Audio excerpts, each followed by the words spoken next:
Welcome to chapter 11. In this chapter, we shall discuss multiprocessor systems, which are computing systems that have multiple processors in them. So this is the 11th chapter of the book Computer Organization and Architecture. So the slides are meant to be used along with the textbook. So we'll have 6 broad sections over here. So we'll discuss first the overview of what multiprocessors are, a little bit about a law called the Amdahl's law, a little bit. So mind you, multiprocessors are again part of advanced computer architecture courses. Nevertheless, we'll discuss a little bit of current multiprocessing technology.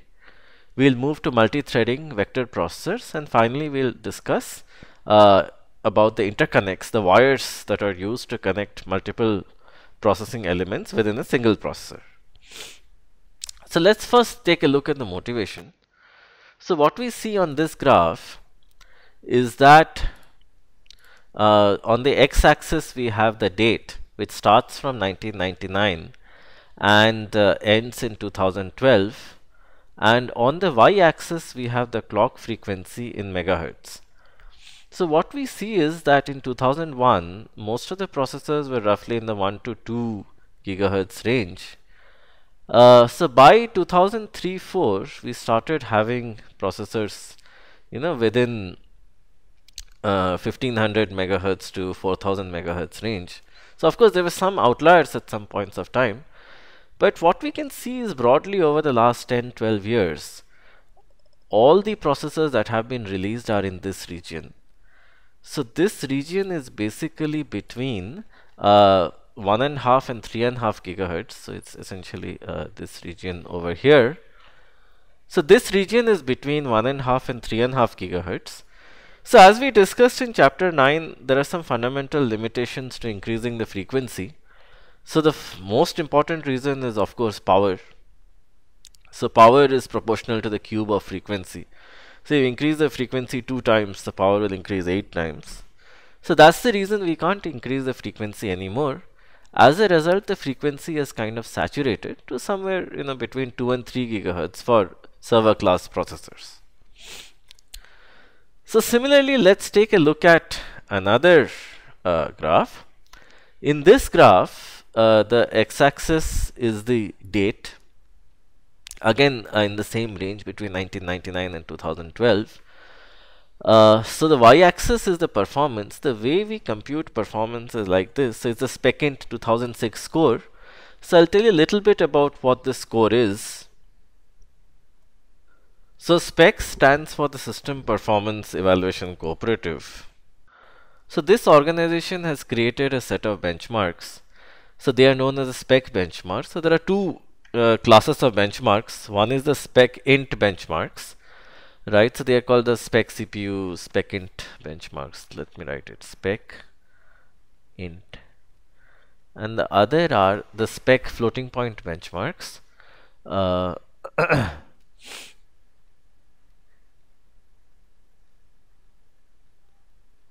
spec floating point benchmarks.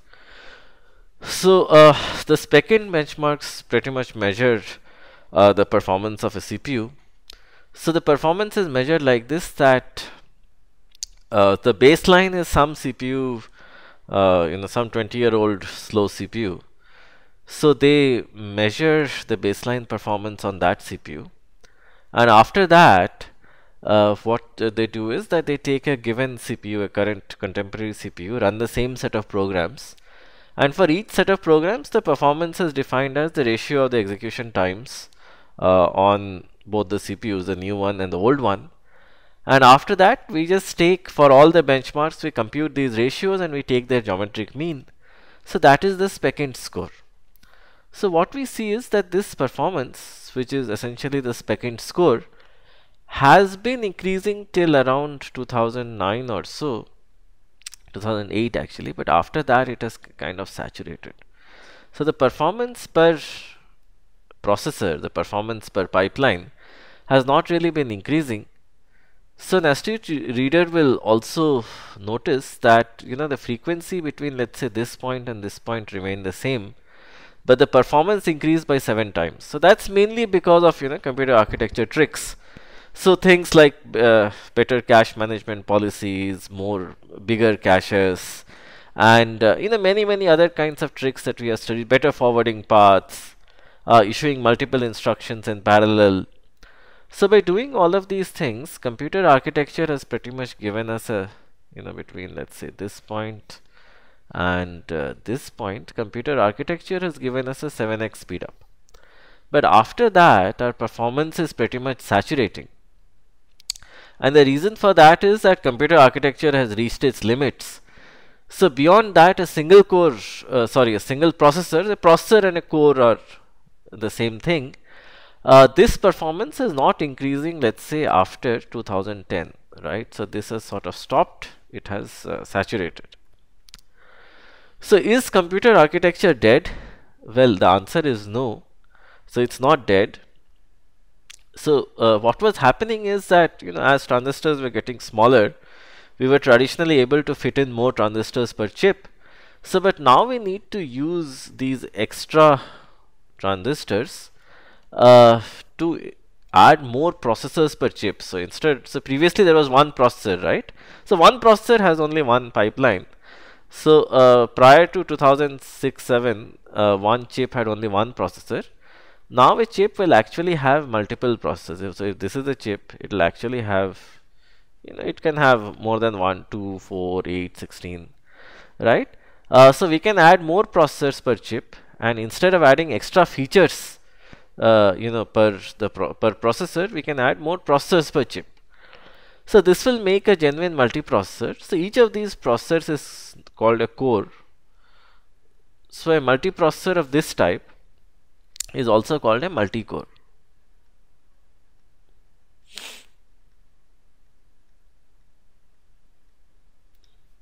So this is also called a multi-core processor, where we add multiple processors per chip.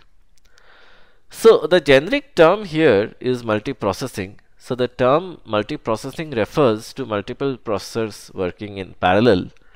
So this is a kind of a generic definition, and it can refer to multiple processors in the same chip or processors across different physical chips, right?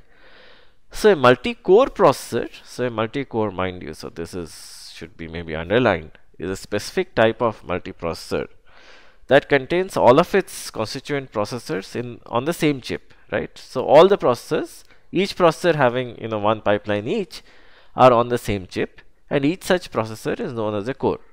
So the word multi-core is fairly hot these days, multi-core and many-core, which basically means having multiple processing elements per chip. So this is a subset of the global multiprocessor space. So let us define some broad terms here. So let us define symmetric multiprocessing first. So this paradigm treats all the constituent processors in a multiprocessor system as the same, right? So if you have, let's say, a multi-core processor, and you have 4 cores, so we are essentially treating all 4 of them as same, and no core is particularly more privileged than the other. They also have equal access to the resources of the system. They have equal access to privileged software like the operating system and I/O devices like the mouse or the keyboard. So such kind of systems are called SMP systems or symmetric multiprocessing systems. So in comparison, we can have asymmetric multiprocessing systems. So this paradigm does not treat all the constituent processors in a multiprocessor system as the same, right? So this is important. All the processors are not treated as the same. So maybe one of these is treated as special as a master, and the rest are sort of treated as slaves, right? So there is typically one master processor which has exclusive control over the operating system and I/O devices and over the rest of the processors as well. So the job of the master processor is to assign work to the slave processors. The slave processors take work from the master processor and do some kind of work on behalf, not on behalf, but pretty much for the master processor. So we can say that this is the master here and these are the slaves. So typically symmetric multiprocessing is far more common, right? So basically, symmetric multiplexing is far more common, and asymmetric multiprocessing is not that common. But you know, things can change. This is the reality today. Things can change tomorrow. So let us discuss Moore's law. So Moore's law is a law in the sense it cannot be proven. It does not have a proof, it's just an empirical observation. So let's start with this fact. So a processor in a cell phone today is 1.6 million times faster than the IBM 360, which was a state-of-the-art, processing computer in the 60s. So the size of this was pretty much like one big room, and the size of a cell phone processor would be what, 0.5 centimeters by 0.5 centimeters, or maybe 1 cm by 1 cm, right? That's the maximum that it would be. So pretty much, over the years, there has been a tremendous amount of miniaturization, and also processors have become millions of times faster. So why is this the case? Because transistors in the 60s and 70s were several millimeters long, but now they are several nanometers long. So millimeter is 10 to the power minus 3 meters and nanometer is 10 to the power minus 9. So transistors have pretty much become a million times smaller and a million times faster as well. In addition, so since transistors are getting smaller, they are getting faster and more power efficient. So essentially smaller is the transistor, the more faster it becomes, the more power efficient it becomes.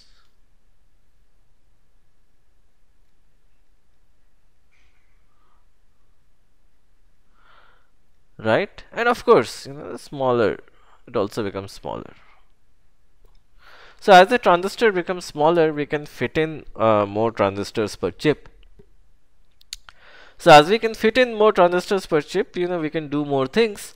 So what Moore said, Gordon Moore was the co-founder of Intel, is one of the major computer processor companies. So he was the co-founder of Intel.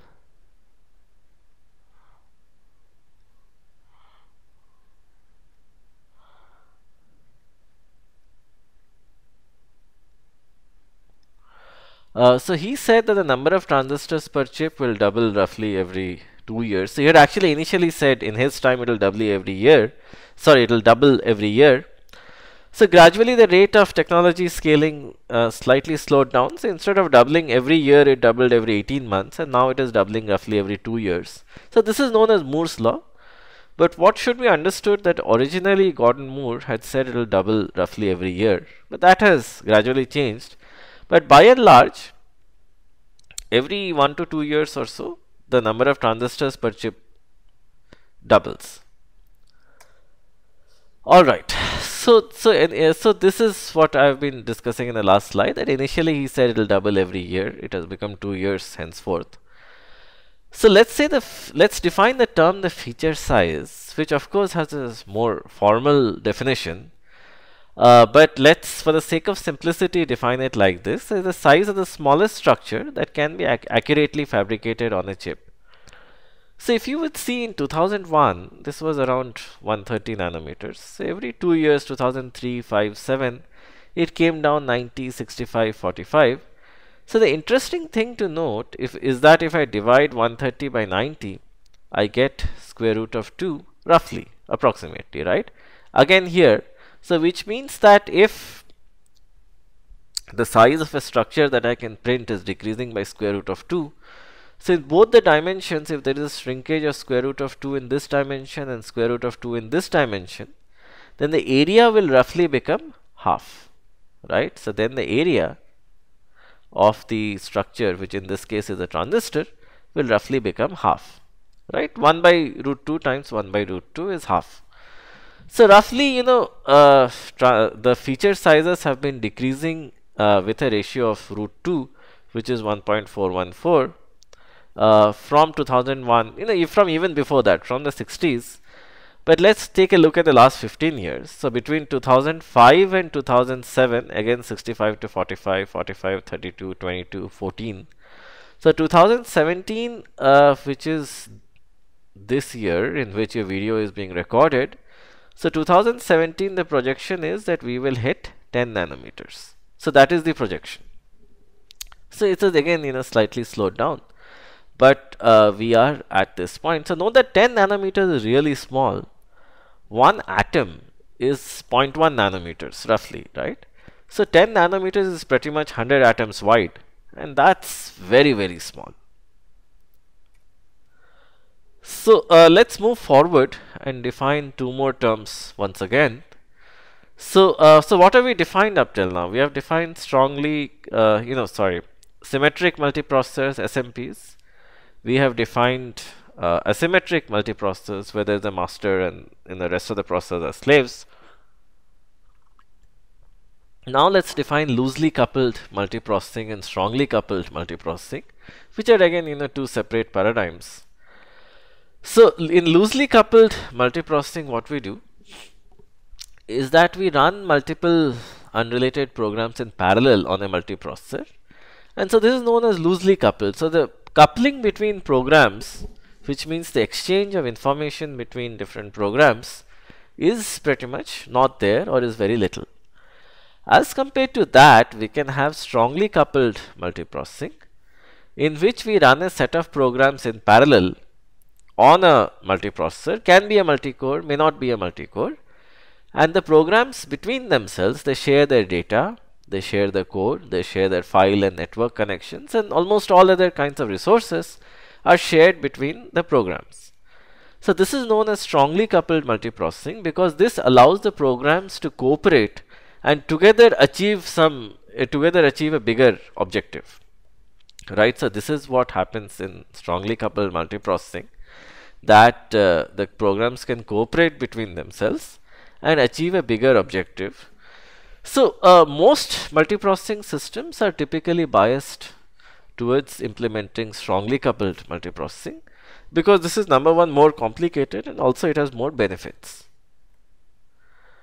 So on these lines, we can define two more paradigms. So in any kind of a strongly coupled system would typically implement shared memory, even though it is not 100% necessary, but typically you would implement a paradigm called shared memory, right, for a strongly coupled system.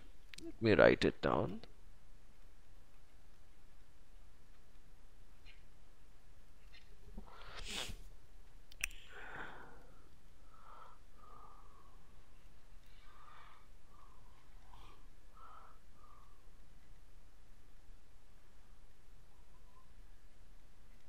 So for a strongly coupled system, we would typically implement shared memory.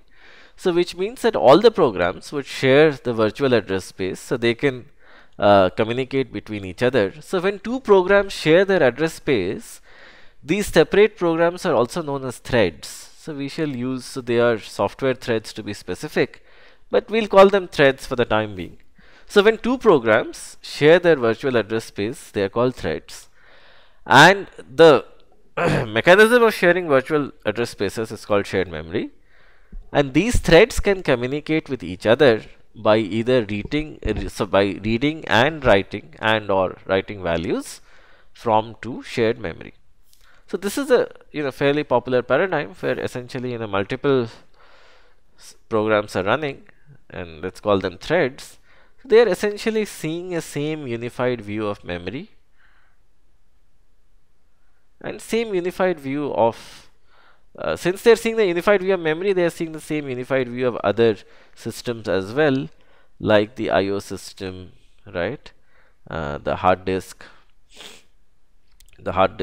drive.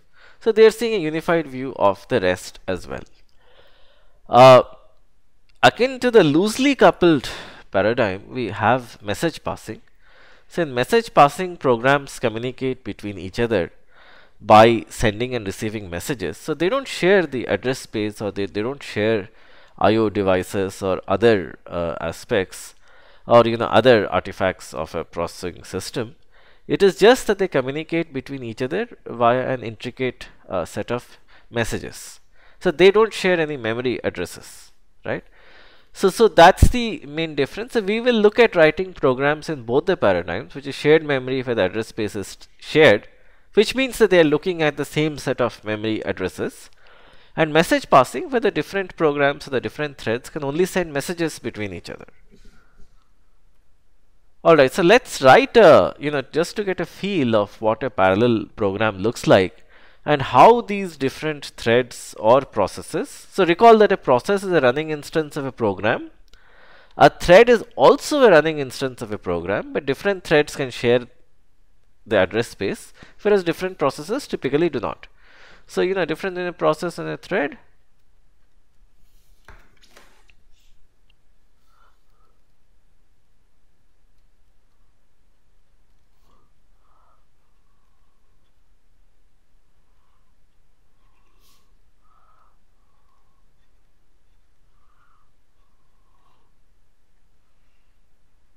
So the address space in a process is different. The address space in the case of a thread is the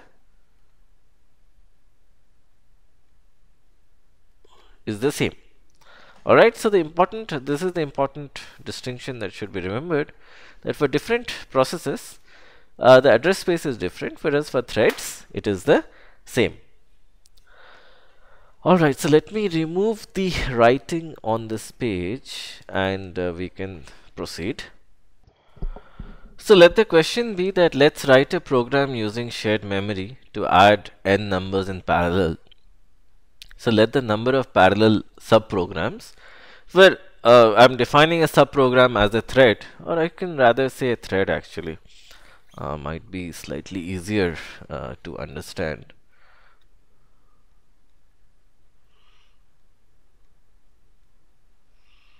So the number of different threads be num threads.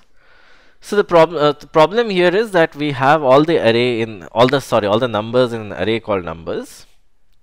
So this contains all the numbers that need to be added. So it contains num size entries. So assume the num size is a fairly large number. So if num size is 1,000,000, to add all the million numbers, it will pretty much take million iterations of a for loop. However, if we have 10 threads, then the approach that we can follow is that we can take a look at this big array. We can divide it into 10 equal parts, and each part we can assign it to a separate processor, a separate core, and that can get the partial sum, which is the sum of this part of the array. Similarly, one more partial sum, which is the sum of this part of the array, one more partial sum, one more and one more. Then we can just add them. So after adding all the partial sums, we can get the final sum.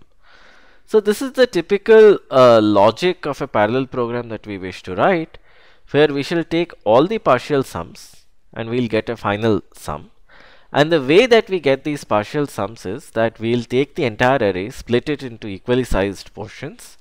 Each portion will assign to a separate processing element. The processing element will add all the numbers within its assigned portion. For example, a processor in this portion will add all the numbers that are assigned to it, and similarly this chunk will be added by a processor which is assigned to this chunk, and after that we'll add all the partial sums. So each of these sums is a partial sum, so we'll add them to get the final sum. So we'll use the OpenMP extension to C++, which is a parallel shared memory extension. So let's look at the code. So let us define an array partial sums n, where n we are assuming is the number of threads. All right. So n here we are assuming that this is the number of threads, num threads.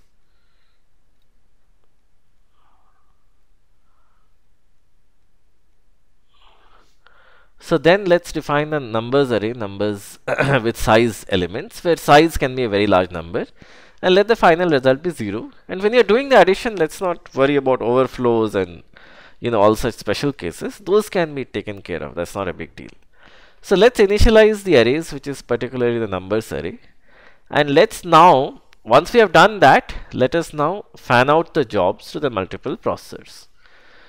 So the parallel section, which is in yellow, is shown like this. So there is a parallel directive in OpenMP called #pragma. So #pragma starts a parallel section, and so #pragma ONMP for OpenMP parallel. So parallel means that this piece of the code between this curly bracket and this curly bracket, if there are n threads, n processing elements, n separate copies will be created and one copy will go to each processing element. Alright?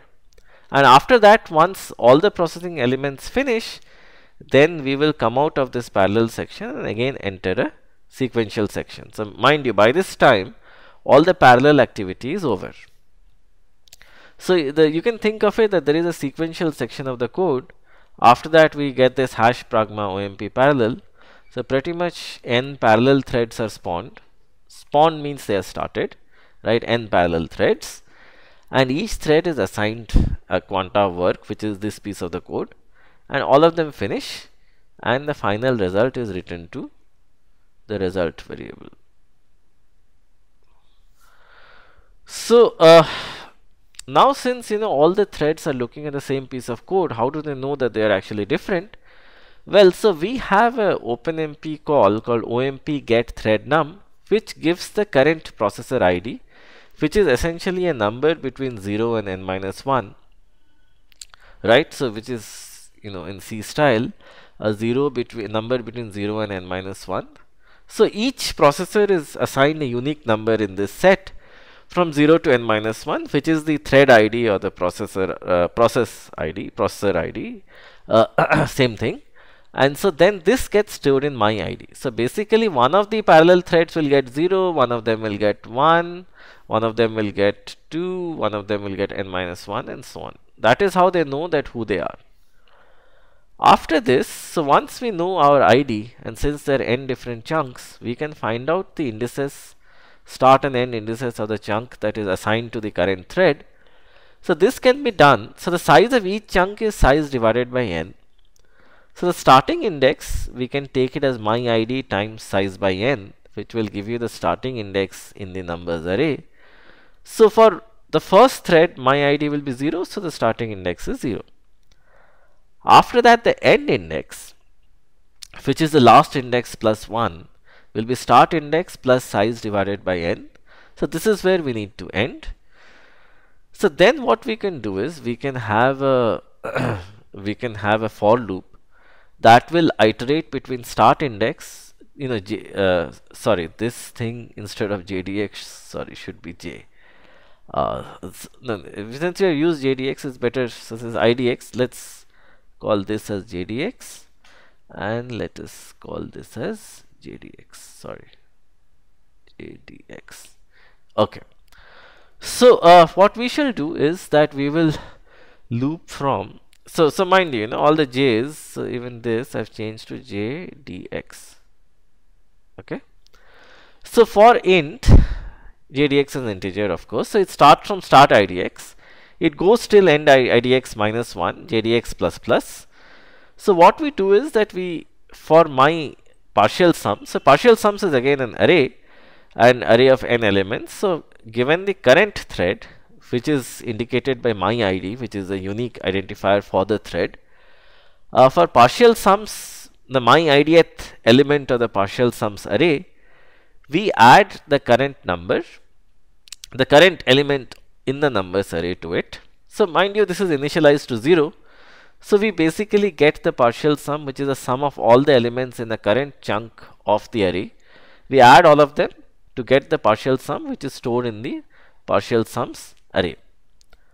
So similarly, the rest of the threads do the same. So the second thread would do the same, the fourth thread would do the same, the n-1th thread would also do the same, that it would find the start and end indices of its chunk, then it would add all the elements and save it in its partial sums entry. So by the end of the parallel section, which is pretty much this point over here, we have a partial sums array which has n entries. Each entry stores a partial sum of a unique disjoint chunk of the numbers array. Then what we need to do is we just need to go through this array and add up all the partial sums. So the way to do it is that we again have a for loop for int idx going from 0 till n. We do result plus equal to partial sums idx, which means that we add all the partial sums and save it in the result variable. That's what we do. So finally we get the result in this fashion. what is the the broad picture here? The broad picture here is the parallel section, and creating the parallel section is very easy. We just use the hash pragma OMP parallel directive. So then we take a look at different chunks of the numbers array. We add all the elements in each chunk, and then we add all the partial sums, of course. So in this case, the parallelism is coming from the fact that all the additions are being done in parallel, right? So this is also called a scatter operation, because essentially you are scattering the additions among the threads, right? And subsequently what we are doing is we are gathering all the partial sums and we are sort of adding them together, right? So this operation is also called a gather, or it's also called a reduce. So we are reducing all the partial sums to one value, which is the final sum. It's called either gather or reduce, and we take all of them and we add. So basically this operation of getting the final result, final sum as, this operation is sequential, whereas adding all the partial sums is parallel. So if you have a million, let's say if you have a million numbers, then this parallel section will give us a massive speed up. Even though there is a sequential section which is slow, but the parallel section will give us a huge speed up. So we'll end up speeding up our program by a significant factor. All right. So let us now discuss the notion of threads. So what we do here in OpenMP is that we spawn a set of separate threads. Threads have some unique properties. So a thread, of course, is an instance of the running program, but it shares its address space with other threads, as we have discussed. It has its own program because it's a process in itself. It has its own set of registers and its own stack. But it's just that the rest of the constants, read-only variables, data allocated on the heap, global variables, all of these things can be shared across threads. So a single process can contain multiple threads, and threads will communicate with each other by writing values to memory. This will go away, or via synchronization operations. So this is an advanced concept, but this essentially means, if we go back to the previous slide, it essentially means that all of these threads, after completing the parallel section, all of these threads in a sense meet over here, and then all of the threads are killed, and the thread that was, other than of course the thread that was running the sequential part, so that continues. So they can synchronize between each other. They can communicate with each other by reading and writing values to memory. So this is what threads can do. So for this particular program, the way that the threads have been spawned is like this, that we started with one thread which we call the parent thread. The parent thread executed on its own for some time. After that, when we entered this part, the OpenMP hash pragma OMP parallel part, where all the parallel threads were spawned, so at that time all of these parallel threads were started. Each one of them took care of a different portion of the array, and after all the parallel threads finished, what happened is a thread join operation. So a thread join operation is essentially one operation where you wait for all the threads that have been spawned to finish, and once all of them complete, the parent thread can take over. So you waited for all the threads, all the child threads, all the worker threads to complete, which means that all of them computed their partial sums. Once they did that, all the partial sums were added to get the final sum, the final result. This was done again by a single thread called the parent thread, and then the program terminated. So now let's take a look at doing the same thing using a message passing system. So a message passing system would typically be used in a loosely coupled multiprocessor, loosely coupled system, where we have multiple processes, and the only thing that a process can do is it can send a message. Either unicast means to one receiver, and multicast means to multiple receivers, right? Multiple receivers. These are the two things that can be done. that a process can send a message, either a unicast message or a multicast message, to another process. Similarly, it can receive a unicast or a multicast message from another process. So let's take a look at an example. Write a message passing based program to again do the same thing, which is to add a set of numbers, right? So which is to add a set of numbers in parallel. So let's make appropriate assumptions. So let us assume that all the numbers are stored in the array numbers, and this array is available with all the n processors. So all the capital N processors have a copy of the array numbers. And let's also assume that the number of elements in the numbers array is size. So size can be 100, 1000, 10,000. So for the sake of simplicity, let us assume that size is divisible by n. So if we have, let's say, 100 separate processes, so size can be, let's say, 10,000, which is divisible by n. So let us use a dialect that is similar to the popular parallel programming framework MPI. So again, the program that I'm showing is not MPI, because MPI has many more intrinsic things which actually need not be mentioned for the sake of simplicity. But the program that I'm showing is somewhat inspired by MPI. Alright, so let's see. So the first thing would be that let's start all the parallel processes. So there are n parallel processes, let's start all of them. So after that, each process would execute this part of the code. So this part of the code henceforth would be common to each and every process. So basically, so you can assume that this part was sequential, this was the sequential part, and henceforth the parallel part begins, right? So pretty much after this point, the remaining part of the code is executed by n processes. So same code gets replicated n times. So after this, if this is a part of the code, so then the same code will get replicated n times, and each process would start from here.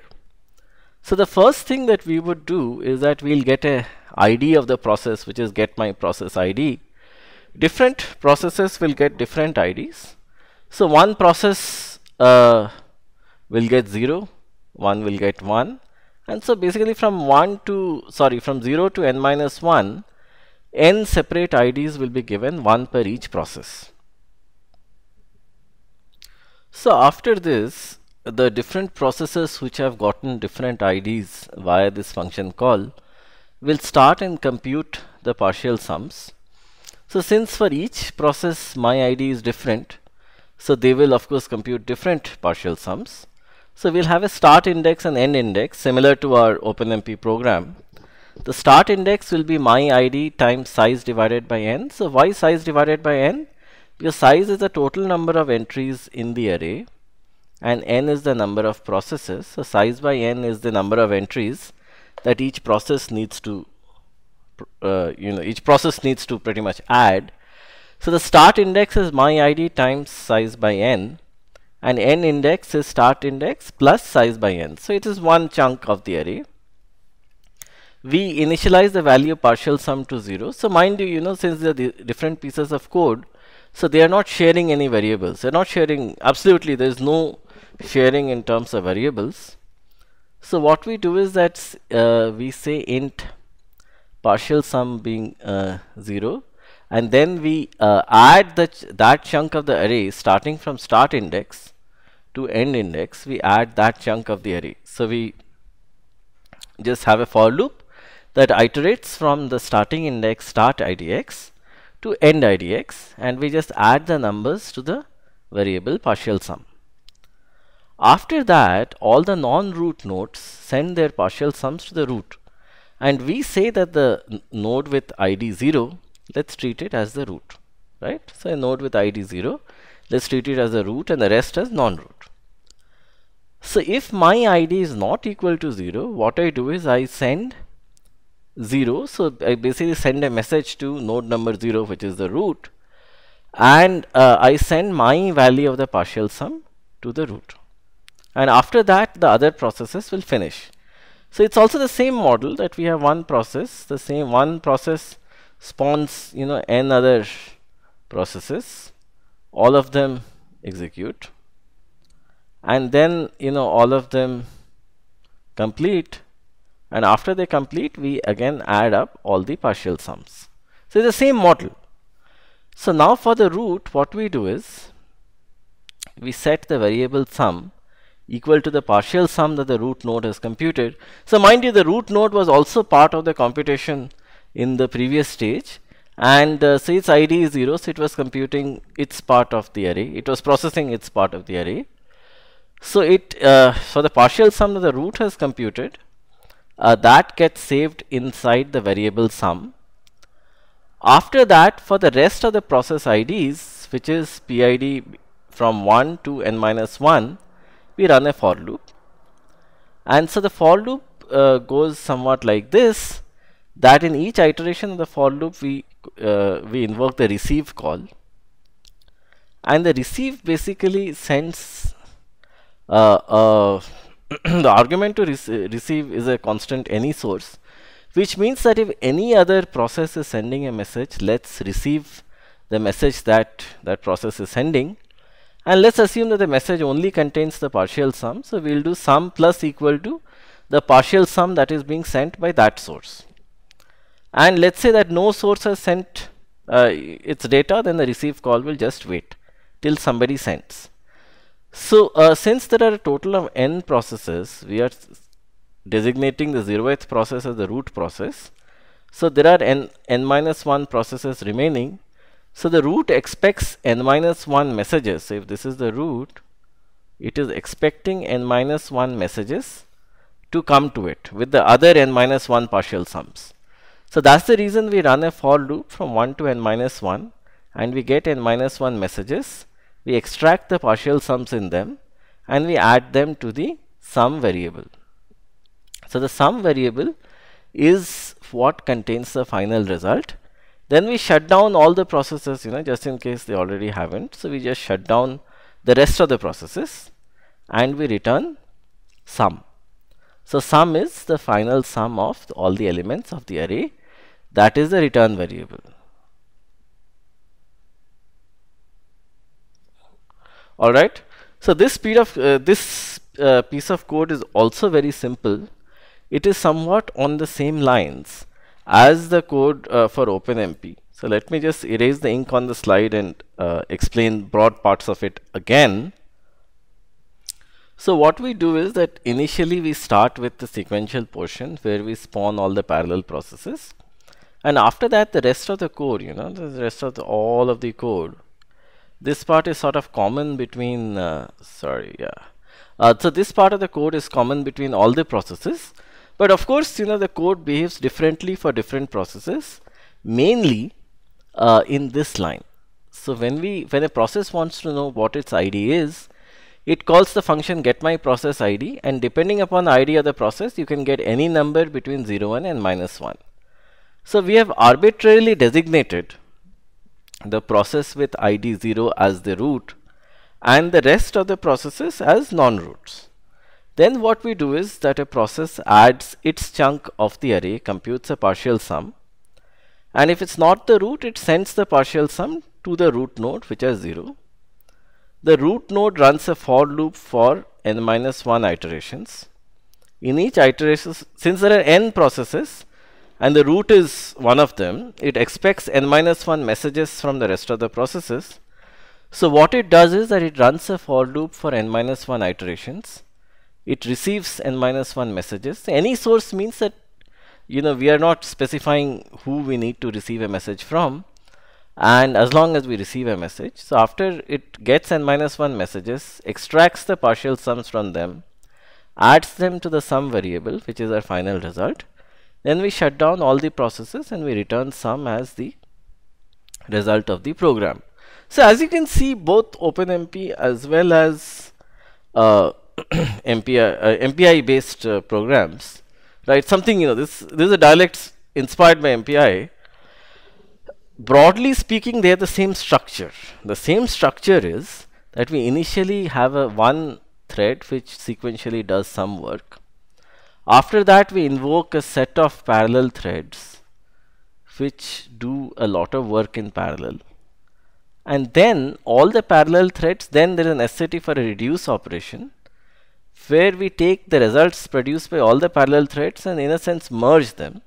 So this is again done sequentially. So in OpenMP we essentially used shared variables for communication, and in a loosely processed system, in a loosely coupled system, we can't use variables, but we can send messages between processes. That will do the job. Alright, so now that we have seen this, let's take a look at a very important law called Amdahl's law and the Flynn's taxonomy. So let's discuss this before moving forward. So up till now, let's just quickly summarize our discussion. So if we have P parallel processors, where essentially one parallel processor is running one thread each, in the ideal case, we can expect a speed up of P, because this means that we have taken our problem and we have been able to split it perfectly, right, into P equal parts, and each of them has been given to one processor. So basically, instead of taking T units of time, is now taking T by P units of time. However, this will not be the case. The reason this will not be the case is because let's quickly go back and take a look at this diagram. So in this diagram, as we can see that in an execution, sometimes it's true that you can have P separate processes or threads, but it is possible that in an execution, a large part of time, large part or small part, but at least some fraction of the time can go in sequential execution, where only a single thread is executing the code and parallel processes are not there. So that's the reason whatever our speed up will be, it will be less than the ideal speed up P, because no program is that good that it can take the input and sort of exactly split it into P parts and run all P in parallel without any sequential portion. So that is typically not the case. So not all problems are parallelizable to that extent. So since that is not the case, Amdahl's law tries to capture this. So it says, let's assume a program takes T old units of time. Let us divide T old into two parts, sequential and parallel. It should rather be, let us divide it into two parts, sequential and parallel. The sequential portion, let's call it, so let the sequential portion be T old multiplied by F sec, which means a fraction of time that you are in sequential mode. And let the parallel portion will thus be T old multiplied by 1 minus fraction of sequential 1 minus F sec.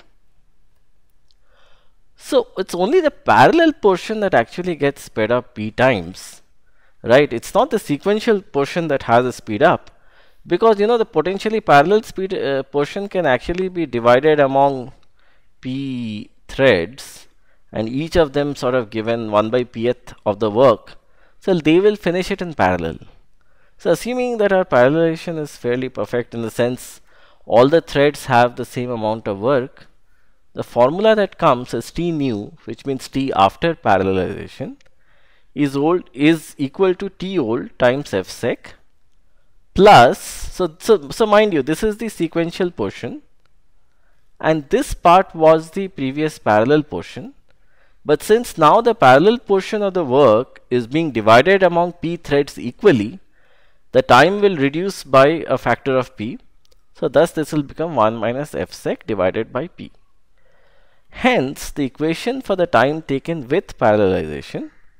So this is the equation for the time taken with parallelization. The speed up is thus, so where the speed up is defined as T old, which is T old means T with a sequential execution, by T new, the time with parallel execution. So if we do a little bit of algebra, this will come out to be the result that T old divided by T new is 1 by F sec plus 1 minus F sec by P. So what is F sec again? So it is basically the fraction of time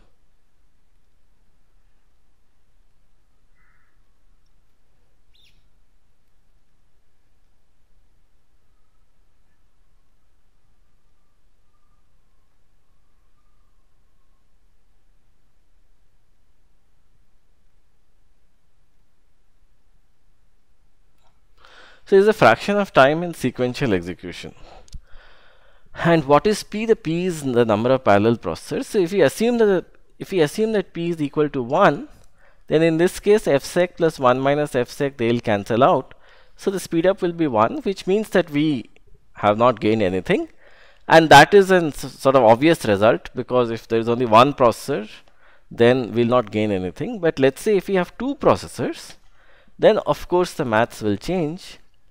So in that case, the speed up will be 1 minus fsec divided by 2. So this quantity, so fsec is a fraction, mind you. So basically 0 is less than fsec is less than equal to 1. So in this case, this sum will come down to 1. So s will become greater than 1, which means that there will be a net speed up.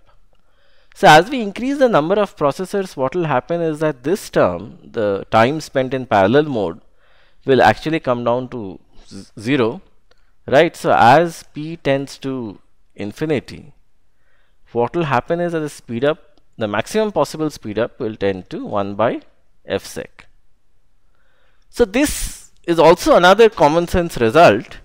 What it tells us is that if I have a lot of parallel processing happening, so what will actually determine the time is the time spent in sequential mode. When there is only one thread, so that will determine the time.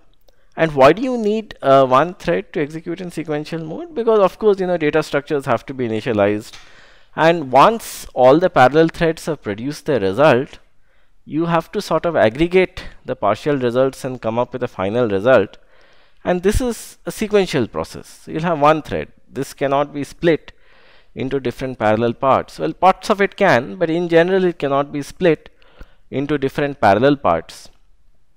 So that is the reason that parallel programs will still have a certain sequential component, and that is the reason for fsec. So what is the definition of fsec again?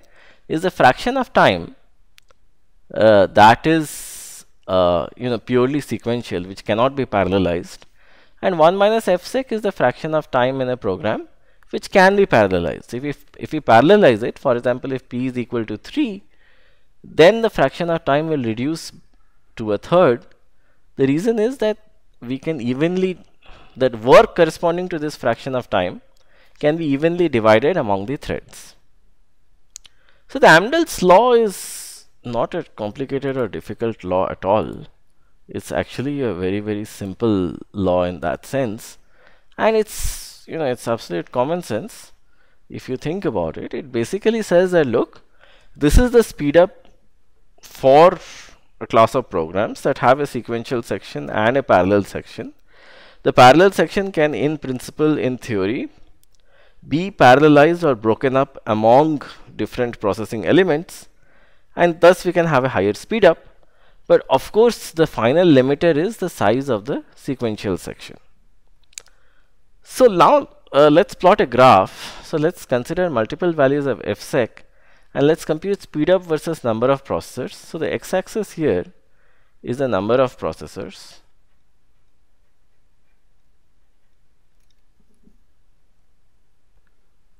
So let's consider, the three terms here are actually the sequential portions, fsec. So let's consider a program. So when you consider the execution of a program, so the way that fsec is calculated is something like this, that let's execute a program with a single process. So now let's consider regions of the code which cannot be parallelized or broken up distributed to different processors. So let's say these are these regions of the code, right? So it turns out that, let's say if I add this up, then these regions of the code cannot be parallelized, so they are consequently sequential. So this is fsec, which is equal to 0. So let this be to 2.25. This means that these two parts of the execution can in principle be broken down into as many parts as we want. So of course, the formula, the real world formula are not as simple as that, but let's theoretically assume that the execution between these 2 points can be broken down and distributed and given to as many processors as we want. So this is the parallel portion, which is 1 minus fsec. That is the portion of a program's execution which can be parallelized. Now when we parallelize this, so let's say that the time that a program was taking with a single processor is t old. So t old times 0.25 is the sequential part. And the parallel part with a single processor, of course, is t old times 0.75, right? The potentially parallel part. If let's say we divide this part of the program, these parts of the program, among 10 processors, then this part will get divided by 10. So the total time will be this plus this, which is exactly Amdahl's law. So now if fsec is 10%, as we see that if we increase the number of processors, there is a little bit of a speed up. So speed up is always, in comparison with a sequential execution. The speed up with parallel execution will increase maybe till this point, and then it will somewhat saturate. And it will saturate at 10. Why 10? Because this, as this tends to infinity, as this tends to infinity, this will become 0. So what will dominate is the sequential part, and since this is 10%, so basically fsec is 1 by 10, and from the previous equation the speed up will be equal to 10, right, at the limiting case, which is this case. Now if we decrease fsec and make it 5%, what we see is that till at least 60-70 processors we can scale, and in 5% also the maximum theoretical speed up is 20, but it's taking time to reach 20, but at least after this point that much of advantage is not there, and this would be roughly looks more than 75, maybe 80 processors. So beyond this, we can't scale further. Now if we make the sequential part 2%, then we see that we can have a lot of speed up, and till at least 200 processors we can have a speed up of 40, and with 2% the maximum possible speed up is 1 by 0.02, which is equal to 50. So of course we have not reached 50 yet, but we are close enough. But with 200 processors we can get a fairly fast speed up. So the most important point to note here is that pretty much the speed up in a parallel system is dominated by the sequential part if we have a lot of parallel resources. So fsec pretty much determines whether we are at here, or at here. So let's say if we write a program in such a way that its sequential portion is very, very small, which means that the portion which cannot be parallelized is very, very small, we potentially can get a huge speed up if we have a lot of processors. However, if the sequential portion is high, then having a lot of processors will not help, because they will anyway remain idle for a somewhat larger portion of time.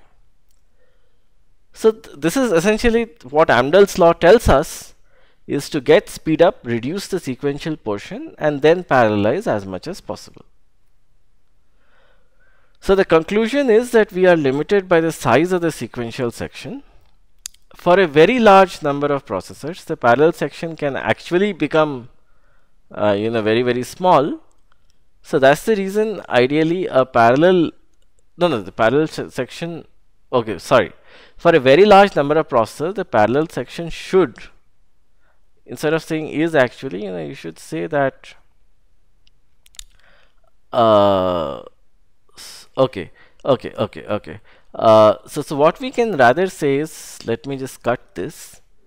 I should re-articulate myself.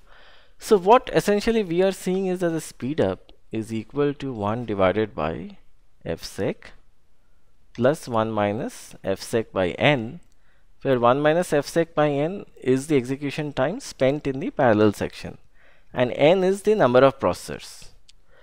So if n is actually very high for a very large number of processors, if let's say n tends to infinity, then this term will tend to 0.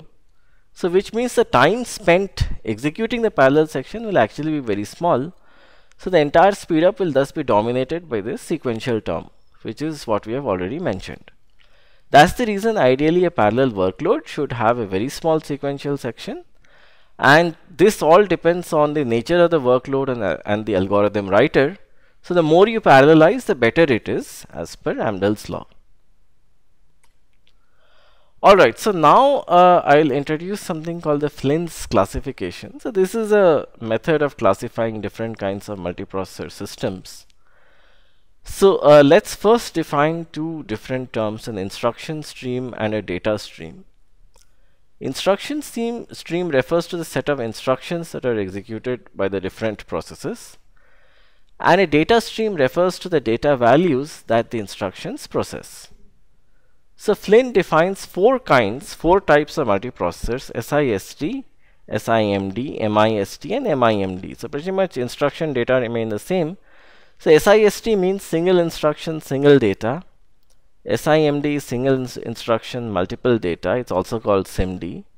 MIST is multiple instruction, single data, and MIMD is multiple instruction, multiple data.